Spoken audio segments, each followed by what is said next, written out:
Hello, and welcome to the latest episode of the Dialogue Out Loud series. I'm Taylor Petrie, editor of Dialogue, a journal of Mormon thought.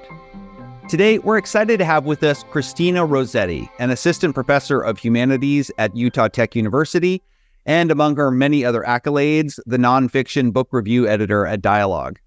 In her fascinating article, Fast from That Which Is Not Perfect, Food, Abstinence, and Fasting Cures in the Kingdom of God, Cristina examines extreme fasting as a healing practice in the context of Mormon fundamentalist groups and discovers some fascinating insights into how revelation, gender, health, and food intersect. A note to our listeners that this episode contains discussion of disordered eating and bodily harm. Cristina, welcome. It's so nice to talk to you about your research. Thanks so much for having me. So your article focuses on various members of the Kingston family, including a woman named Orlean. We'll talk more about her. But can you tell us a little bit about the Kingstons, the time period that we're talking about, how they fit into the broader Mormon fundamentalist movement, to sort of set the stage for us a little bit? Yeah, so the Kingston community, there's several names that people might be familiar with from them. They're kind of colloquially called the Kingstons. But their formal name is either the Davis County Cooperative Society or the Latter-day Church of Christ.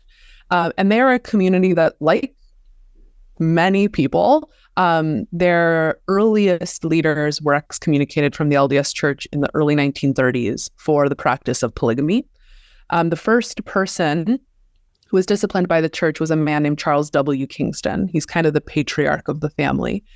And he was excommunicated, and like so many people, didn't care at all about his excommunication. And this was a time, I know now when we talk about excommunication, so many people justifiably talk about excommunication as an act of spiritual violence. They talk about it as being disconnected from their religious community.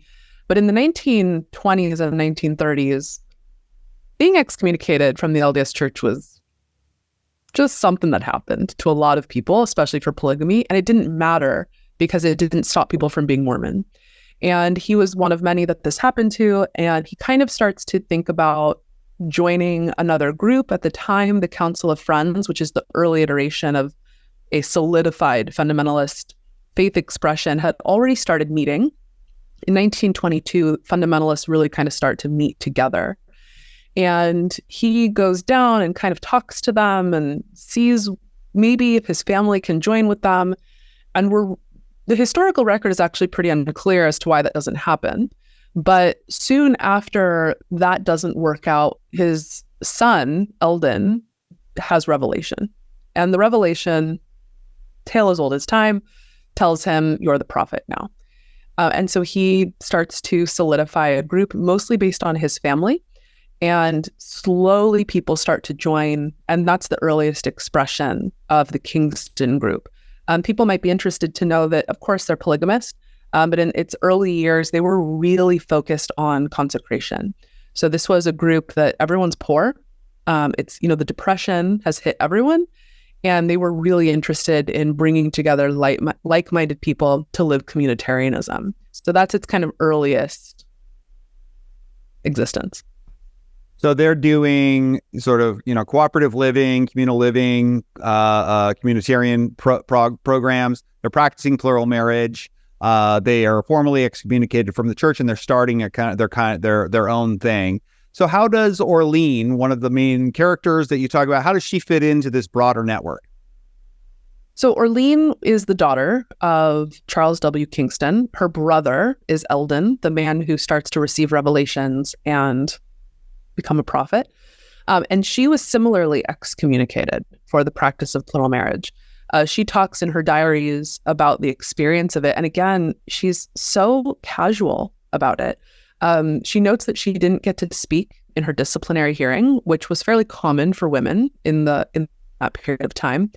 But she's excommunicated for her belief, her practice, and her teaching of polygamy. It's specific that she's an apostate. And she's an apostate because she practices and teaches plural marriage.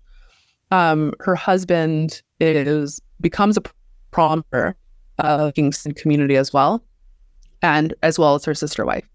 But she is excommunicated, and the night she's excommunicated, one of the most interesting things about her is she's excommunicated from the church, doesn't really care, and then goes home and she has a vision of Joseph Smith. He's like standing at the end of her bed, and she sees them all get in a boat and he guides them on the other side of this river. And she imagines that Joseph Smith is still going to lead her family. She's still deeply Mormon. And she believes that from that her family is going to be the most true expression of the church. And that begins a long trajectory of visions and revelations and really being a spiritual leader of this community. If my memory is correct, she's in her early 20s or so, about the time of her excommunication. Is that right? Yes, she's early 20s, and she dies very young. She dies in her 40s. So it is a short kind of gap. And the reason for her death is connected, of course, to the subject of this article. So it's a small amount of time, meaning her diaries were pretty short that I read through. But yeah, she remains very Mormon. So you've mentioned her diaries a few times. Tell us how you came into contact with these diaries and what other kind of research you did. We'll get into the substance of this, but this was a really interesting aspect of all of this too, how you kind of found out about her and these early days of the Davis Cooperative Society. Yeah, so a friend of mine sent me her diaries, a scanned copy of them. It's a way that fundamentalist Mormons, a lot of the early fundamentalist leaders' diaries are held in the church history library. Unfortunately, most of them are closed to research because of the policy of if you're excommunicated, things kind of get more difficult to see. Fundamentalists realized this pretty early, that if their family's diaries were sent to the church history library, they'd kind of be gone from the family. And so there became a really fast trend of photocopying everything. So if you want copies of a fundamentalist leader's diaries, they're somewhere in the world. So I was interested in, I had written an article for Dialogue about women that were about fundamentalist women. And a friend of mine sent me Orlean's diaries. And I had never heard of her. I had, of course, heard of the Kingston community. I'd never heard of her, though. And I wasn't originally going to write about health because I didn't know anything about her. I didn't know that she fasted. I didn't know anything. But I thought it would be interesting to tell a history of fundamentalism through the eyes of a woman, because we don't see that at all for the most part. And at the same time, a friend of mine who had left the Davis County Cooperative Society because this was during COVID, he had messaged a group of friends to let me know that some people had recently passed away from this fasting practice that they do or have done. And I started asking questions about that. And he let me know about family members who had been really sick from it or who had died from it, people he knew who had died from this practice. And at the same time, I start reading Orlean's diaries, and there it is. And I'm like, well, this is a practice and a belief in fundamentalism that we should probably be talking about. In fact, as far as I'm aware, this is the first article to discuss anything like this, not only the sort of insider's perspective of a woman's perspective, as you said, of early Mormon fundamentalism, but also the kind of extreme fasting practices that many of these within this particular community engage in. So tell us a little bit about what those looked like. What was Orlean? She was receiving revelations, as you mentioned. What are these revelations? What are these practices that she's engaged in? Yeah, Orlean, if you look at her diaries, probably every day she documents what she's eating. She documents what kind of insight into food, and she documents her visions of seeing God, of seeing Jesus Christ, of seeing kind of how the restoration is unfolding, of seeing Joseph Smith. And she begins to start calling what she's doing a more perfect word of wisdom, which for most people listening, the word of wisdom is the Mormon dietary code. And so a woman expanding on that, for what most people would imagine, someone expanding on the word of wisdom, that is a prophetic role. Like most Latter-day Saints aren't just going to revise the word of wisdom and have it be accepted by Mormonism. And so she begins to slowly kind of unpack what the dietary code for the kingdom of God, which is what she called Davis County Cooperative Society, what it should be. She was really, a couple things came together. She was very concerned with food combining. Food combining is things like you can't mix fruit and starch. You can't eat any one food until you are full. She was really interested in mono meals. You couldn't mix starch and protein. Just a range of, like, there was something like you can't have bread and potatoes together. You can't eat winter carrots and potatoes. Rice and potatoes don't go together. A lot of things don't go together. But she also started to really focus on food in their natural state. And so when we think about foods that are, quote, natural, which is so interesting that, these ideas of don't eat toxins, only eat natural food, that's still something we do and talk about. But that meant for her, you can't eat processed food, which a lot of people are probably familiar with that diet trend too, of not eating processed food. So because of that, she wouldn't eat bread. She wouldn't eat milk. She didn't want people to eat salt, no honey. You can imagine how bland food would be in this situation. And then slowly over time, she started eating less and less. She would weigh her food, only eat a certain number of ounces of food a day. She became very thin. She became very frail. People started to notice. It created fights in the community. And then toward the end of her life, she has an insight into Moses and Jesus Christ, where she thinks that, I don't know how she gets to 42 days, because she argues that Jesus fasted for 42 days in the desert. Most people say it's 40. And so she begins to kind of devise what a 42-day fast would be. In her life, what that ended up looking like is 1 week dry, so no food or water, 1 week with just water, and then the remainder of the 42 days just drinking grape juice. So a lot of kind of obsession around food, around, as you said, what kinds of foods you can eat, what kinds of things you can't eat, what goes together, what doesn't go together. And then sort of the most extreme version of this is the 42-day fast. It has some other names too. I think you call it the grape diet, or what are some of the other ways in which people might be familiar with versions of this? Yeah, I was interested I called it the grape diet because at the same time that Orlean is doing this, a really trendy diet book was similarly circulating, which I wasn't familiar with, called The Grape Cure. And The Grape Cure is exactly what Orlean was doing. It was 1 week with no food, water, 1 week with just water, and then just grape juice. And of course, it's not like Welch's. It's like, Welch's isn't going to cut the Grape Cure diet. It has to be regular grapes. She also calls it striving. Whenever Orlean talks about striving, she's not talking about like persevering. She's talking about fasting, and fasting in this way. One of the really interesting things, just in writing this article, I wrote 42-day fast, and one of the copy editors, I think, couldn't believe that that's what it was, and edited it to say 42-day fast, and was like, "Is this what you mean?" And I was like, "No, it's not what I mean." 42 days of fasting. The grape diet was really a big deal for her. Ultimately, a lot of people argue that is how she died. Not from the fast necessarily, but many people who knew her, or at least were related to her, or were familiar with her life or her children, would say that she passed from breaking the fast incorrectly, which, for the people who don't know, as dangerous as a fast of that extent is coming out of it. So tell us a little bit about why. Now, she's not the only one. We can maybe get to this too.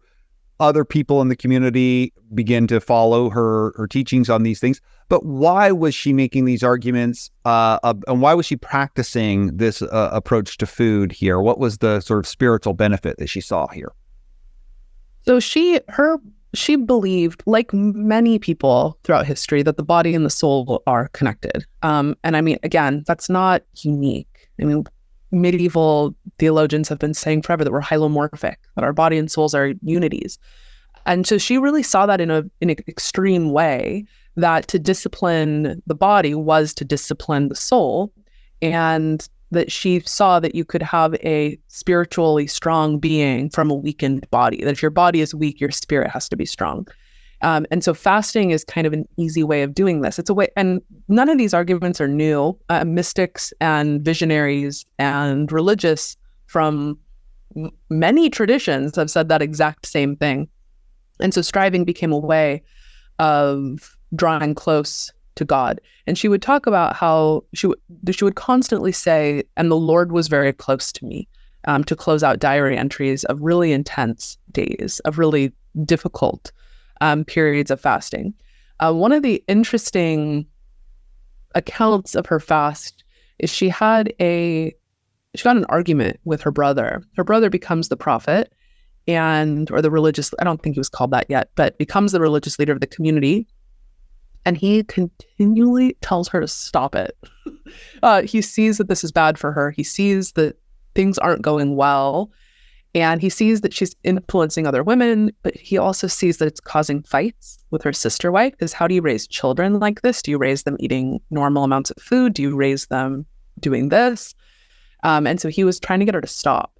And she didn't listen to him, which is also interesting, to just fundamentally not listen to your religious leader because God's telling you something else. And she has a vision of the 4th of July parade where she's told not to she doesn't participate. And she wakes up and she says that participating is fine for some people, but I'm different. And she equates this to the consumption of milk, that her brother told her, you need to drink this extra milk. And she wakes up from this dream and she's like, well, clearly milk is fine, but I'm not like the others. And so she sees it as a way of spiritually differentiating herself, that she is special. She's different. And she knows that, she knows that she's religiously different. And so that's another kind of thing that she gets out of this. A lot of this does, though, start when she miscarries. She has a miscarriage early, and she becomes convinced that it's because of her body, that she's not conceiving, that she's not spiritually healthy, that she's not physically healthy. And if she gets spiritually healthy, she'll become physically healthy. And she has a dream that if she does this, a child will come. That never happens. She does have significant miscarriages throughout her life. The fasting likely contributing to that. But it's kind of a range of reasons came together and really reinforced this belief about her body and about God. So you mentioned that it's used in some respects for her as a cure, and this is perhaps one of the reasons that other people begin to imitate her teaching. So you've already alluded that her husband and her brothers are not really fans of these practices, and yet they sort of catch on to and continue to live on to this day. So tell us a little bit in brief arc here, why these became controversial and why some people continue to be attracted to these teachings. Yeah, so this is a practice that still happens today. Like I mentioned, a friend of mine, I first learned about it because a friend messaged a group chat I was in and was like, someone just died from this. And then over time, learning about people who had been diagnosed with cancer, who instead of seeing a doctor decided to do the 42-day fast. There was some, I feel bad calling it pseudoscience, but there's a lot of people who for health, quote unquote, health reasons, in times of grave illness, will just consume water. And the idea behind it is that, and I want to be clear, this is not how bodies work. Sorry. If your body isn't busy digesting food, it'll allocate that energy elsewhere to healing something. So if you have cancer, if you don't eat, the energy you would be using to digest food will be used to treat the cancer. And so some of that is part of this, that if that food or that energy can be used to treat illness, but also that you'll be closer to God. And so people have done this to treat leukemia, most recently during COVID. The Davis County Cooperative Society lost a significant leader of their community to COVID, and one of their leader got COVID, and so this became a crisis moment. And so the 42-day fast was used at that point to try to alleviate the community, and of course, it ended up harming many people. So these are some really intense kind of alternative medical theories. They have secular versions of these in terms of cleansing and all kinds of other, non-toxin diets. And they're part of a larger trend of 20th century and probably much earlier. You've connected Orlean to, medieval mystics who were engaged in these kinds of extreme holy fasting as well. But what do you think are some of the broader lessons that you draw out from this story that you think scholars or other people who are kind of looking on, trying to understand these practices might take from this episode? Well, there was two things that really stuck out to me with Orlean. The first, kind of most obvious, is that there's a woman in fundamentalism who is doing her religion very differently than not only the rest of the community, but also her leaders. And fully dissenting. They're telling her, stop it. And she's saying, no, I'm going to do it the way that my visions and revelations happen. And I don't want to in any way pretend that Orlean had some kind of institutional power or had power generally. She didn't.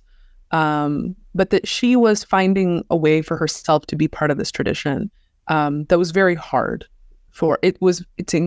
Today, I don't want to discount the abuse in this community because it's real and the victims have come forward. Many have come forward about this community. It was hard for Orlean to be this religion, but she found a way to just make it work. And I think that's an interesting thing to consider, how women do that. The other thing about Orlean is it's really easy to write her off as crazy.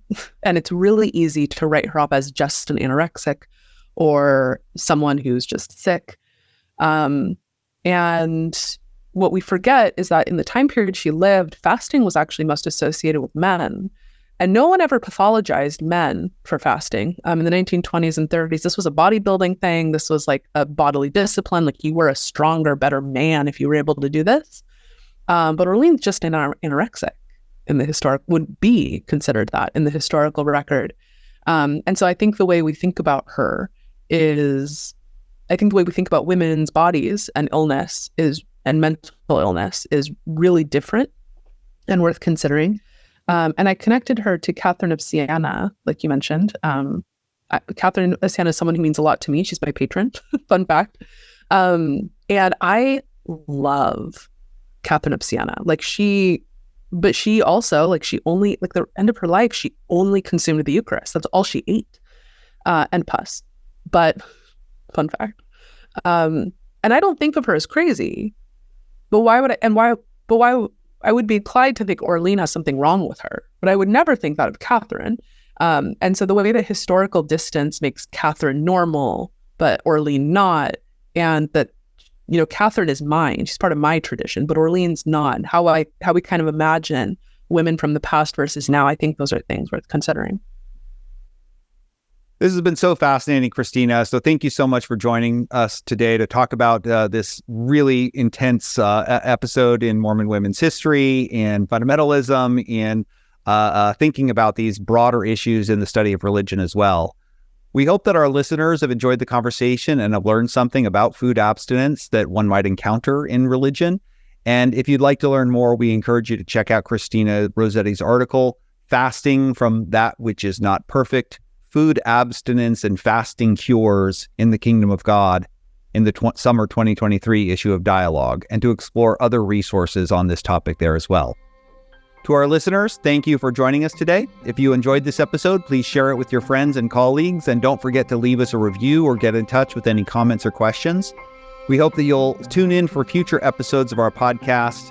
Please subscribe and rate the show, and be sure to check out the whole range of shows in the Dialogue Podcast Network.